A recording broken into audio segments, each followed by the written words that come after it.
आचार व्यक्ति क्या बोल सकते हैं? ये पुतला बना के खड़े किए गए हैं, कुछ जातियों के पुतला बना के खड़ा किया गया है, चाहे वो डॉक्टर संजय निषाद हो, चाहे अनुप्रिया पटेल हो, चाहे ओम प्रकाश राजभर हो, चाहे वो मौर्य जी हो, डिप्टी सीएम कहते हैं अपने को। इनकी क्या हैसियत है?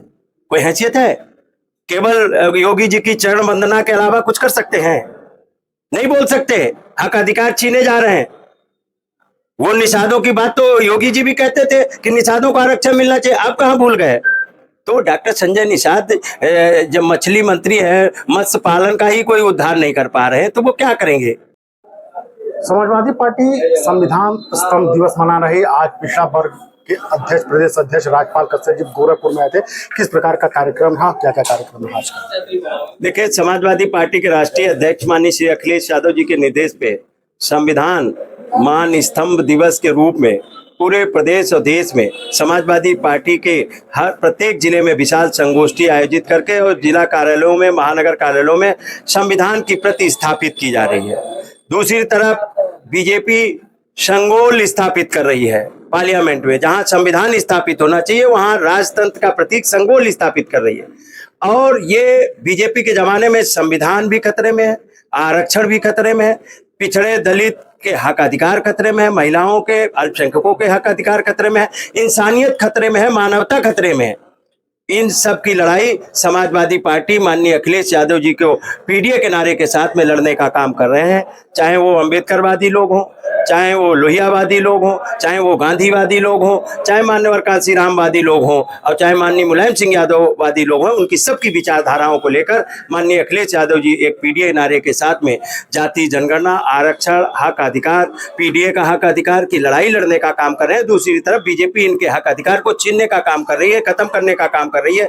चाहे लेटरल भर्ती करके, आपने देखा होगा लेटरल भर्ती चालू कर दीजिए, यूपीएससी जैसी परीक्षाएं जहां पे लोग रात दिन पढ़ाई करके आईएएस की परीक्षा देते हैं, उनको उनकी जैसी भर्तियों को डायरेक्ट भर्ती करके उनसे बड़े पदों पे लोगों को बिना आरक्षण के नियुक्तियां दे रहे थे। उसके लिए भी माननीय अखिलेश यादव जी ने ऐलान कर दिया कि 2 अक्टूबर को अगर ये वापस नहीं लिया जाएगा और इसमें आरक्षण की व्यवस्था नहीं की जाएगी तो 2 अक्टूबर को विशाल धरना प्रदर्शन समाजवादी पार्टी करने का काम करेगी। उस पर उन्होंने वापस लिया है, ये पीडीए की जीत है। दूसरी तरफ 69,000 शिक्षकों की भर्ती का आरक्षण का मामला आप देख ही रहे होंगे, 2019 से लटका है और अब तो ये पूरा घोषित हो गया है कि योगी आदित्यनाथ जी ने आरक्षण में घोटाला करने का काम किया है, न्यायालय ने भी करने का काम किया है। किस प्रकार से आरक्षण पे खतरा देख रहे हैं आप? क्या दिखाई दे रहा है आपका? लगातार आरक्षण खतरे में है, संविधान खतरे में। तो मैं तो खुद ही कह रहा हूं, मैं नहीं कह रहा हूं, अब तो न्यायालय कह रहा है। न्यायालय ने कहा है 69,000 भर्ती में आरक्षण का घोटाला हुआ है, इसकी पुनः सूची बनाई जाए, आरक्षित वर्ग के लोगों को हक अधिकार दिया जाए और उसमें 6800 लगभग लोगों की भर्तियों जो है हक अधिकार छीना गया है। वो तो न्यायालय ने कहा है, मैं ही नहीं कह रहा हूं। और ये जो लेटरल भर्ती का इनको वापस लेना पड़ा, ये माननीय अखिलेश यादव जी ने जब घोषणा कर दी, ऐलान कर दिया, तब इन्होंने वापस लेने का काम किया है। इसी तरीके से हक अधिकार छीन रहे हैं और नौकरियों में, प्राइवेट सेक्टर में आरक्षण नहीं लागू कर रहे हैं। आज बीपी मंडल जी का जन्म दिवस है। बीपी मंडल ने जो 27% आरक्षण और कई उन्होंने जो सिफारिशें की थी, उसमें मात्र 2 सिफारिशें लागू हुई और वो लागू हुई और उसके बाद में खत्म होना चालू हो गई। तो अभी तो बीपी मंडल की जो भावना है वो पूरी भी नहीं हुई थी। माननीय मुलायम सिंह यादव जी ने यही आरक्षण लागू करने का काम किया था। बीपी मंडल तो यही बीजेपी के लोग, आरएसएस के लोग विरोध करते थे। तो आप बताइए, ये सरकारी नौकरियों में आउटसोर्सिंग भर्ती कर रहे हैं, ये क्या नहीं संविधान का धज्जियां उड़ा रहे हैं? जिस दिन विपक्ष का भारत बंद था, उस दिन संजय निषाद ने पोस्ट किया था कि आरक्षण को लेके पूर्व की सरकारों ने ही फाइलें गायब करवाई थी निषाद समाज की, और आज भी वो फाइलें गायब हो गई हैं। उन्होंने तमाम आरटीआई के माध्यम से दावा किया था कि हमने आरटीआई के माध्यम से जानकारी प्राप्त की। वो लाचार मंत्री हैं, उनकी क्या बात करते हो आप? जो लाचार मंत्री हैं, जो अपनी सरकार में जो निषादों का आरक्षण, अरे उनके समाज का आरक्षण जाके न्यायालय में खत्म करवा दिया गया, वो बोल पाए 2 टिप्पणी बोल पाए, 2 लाइन।